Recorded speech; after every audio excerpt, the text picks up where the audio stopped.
Welcome back to the channel, everybody. Today I wanted to go over Amaury Pierron's winning run from Val di Sole.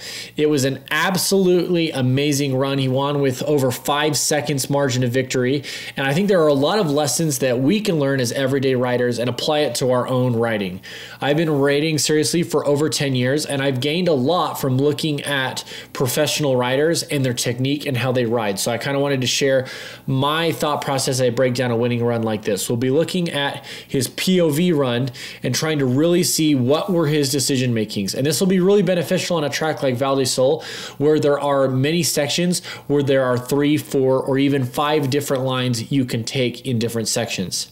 The track this weekend was extremely wet, so we'll get to see if he made any decisions that normally maybe he wouldn't have based off the conditions.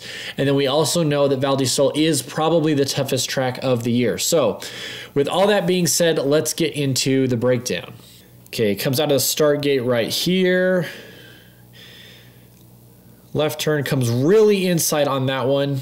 This top bit is very kind of bike parky. That first corner would have been really hard. Still charging, obviously, very, very hard. Taking these ones very wide, but still cutting inside on that one. Inside, lots of inside lines into these berms.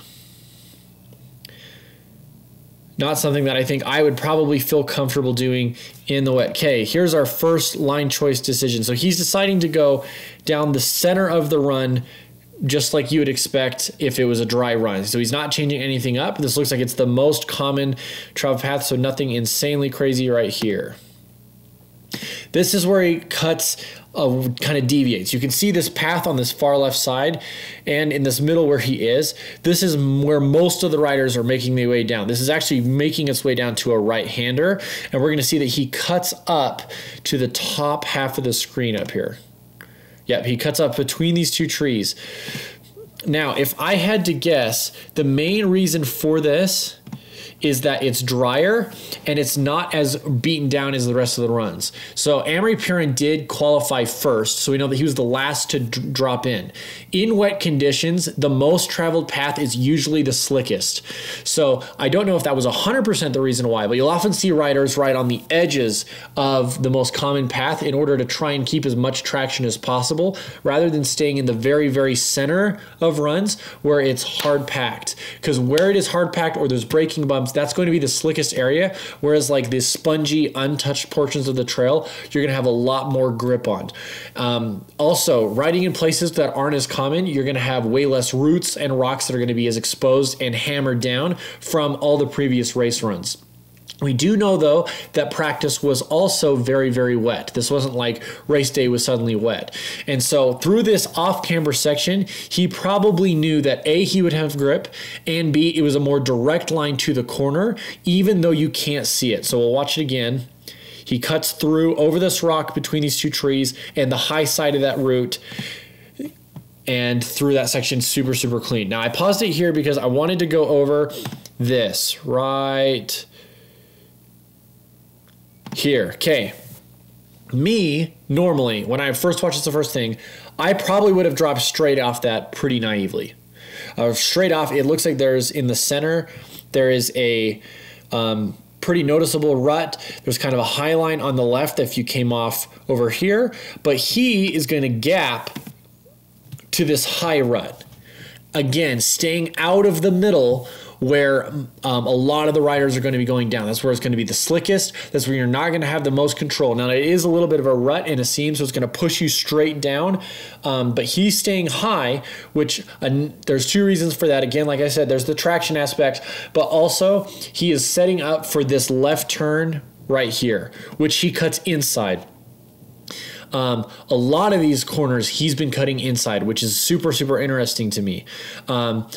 I guess intuitively in my mind, you want, if it's going to be wet, you want as much support as possible. I don't want to slide out, but he's really kind of using the edges of the track and cutting inside, getting that inside line, and he seems to be hooking up fine and having the speed for it.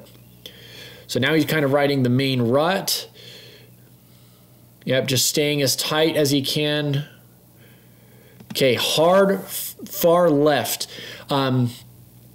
again, I can't read his mind, so I'm not saying that I know exactly what he was thinking. But in my mind, why would you come this far left? Because you know this is a gentle turn to the right. You have this outside rut to kind of help you make your way around, versus this inside line, you're going to have a harsher corner coming up here on the right, and it's flat. There's not a lot of support.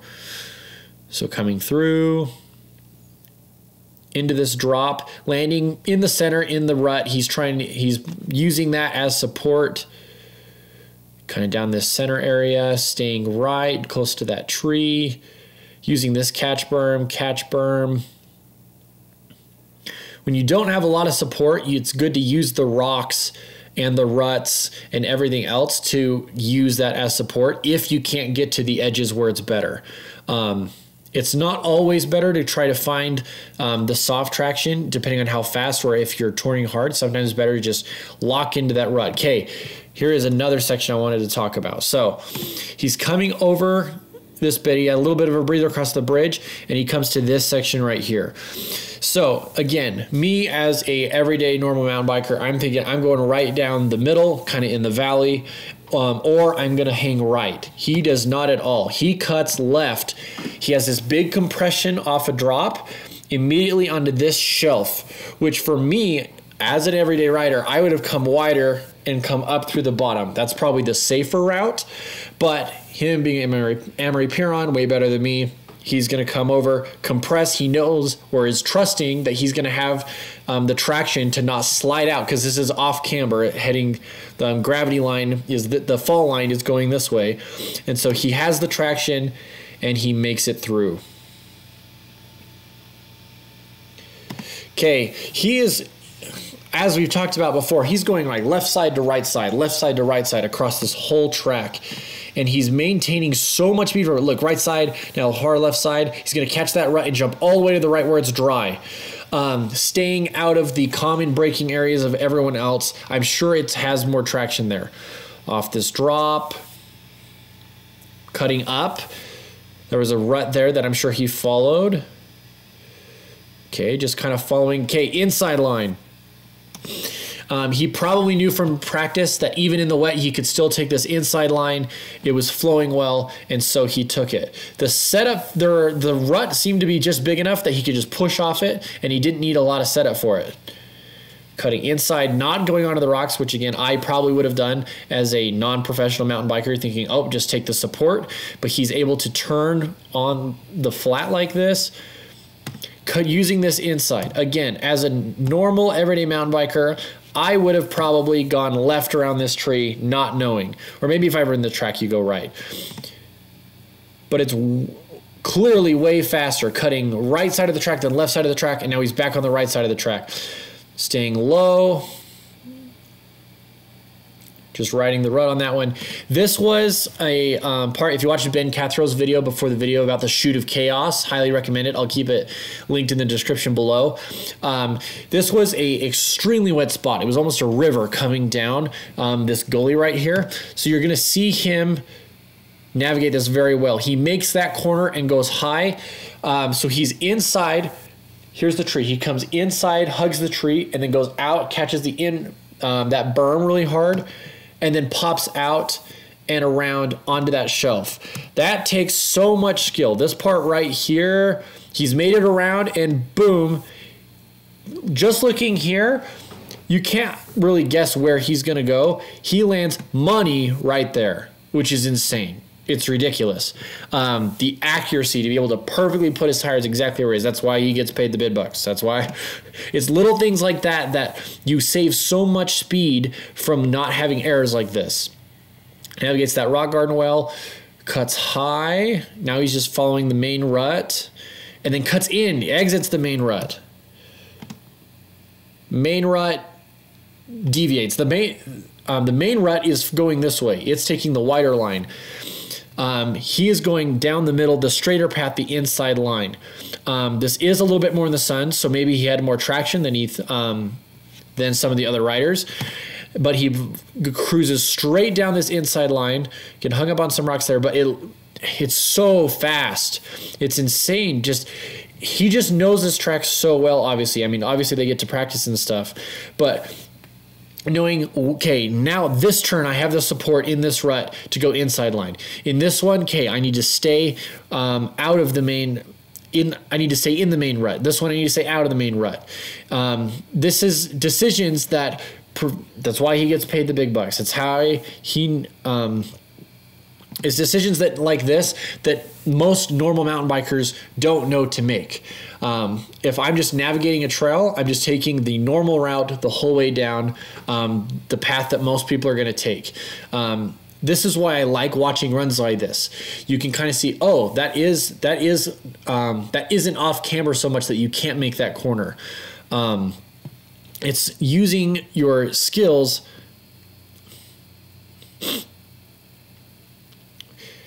This run is an absolute masterclass of not only your of knowing the track and picking a line choice, but also just cornering skills, digging the corner edges of your tires into the ground, and weight distribution. I know this is all stuff that all mountain bikers, I know this is something that all mountain bikers use, but this is just an absolute masterclass.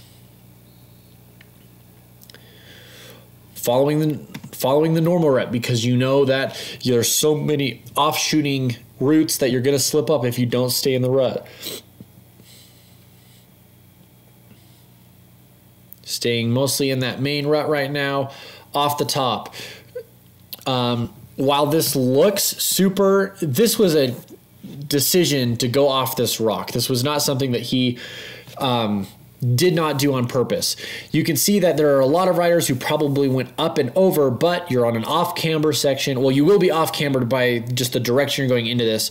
There are roots in the way. You could have gone right next to this stump right here, but instead he goes off this drop, knowing that if he lands on the backside of that rock, he's going to have enough transition. Using this rut as a berm. Okay, you can see the tire marks up here, that these are other riders in front of him. We'll go back a little bit. So this rock drop again. And boom, using the rut here and the rut there, he's able to make this corner super smooth while taking it inside instead of the longer outer rut. And then he's on down to the finish. My big takeaways from this run was using the outsides of the course and not just staying in that main rut. I mean, obviously, downhill racers or racers in general are always trying to find the inside lines or little ways to not only shave off speed, but grow an advantage over other racers. But I thought that what Amaury did so well is not only using this trying to find inside lines, but choosing when to find inside lines, most likely based off of grip and conditions. Again, I'm not there. I'm not in Amaury's head. I don't know exactly what he's thinking. But if I had to guess, a lot of his decisions of when to take inside lines, when to take middle lines, or when to take the safer outer lines was based off his grip. Because he knows that if he slides out, the racing is too tight.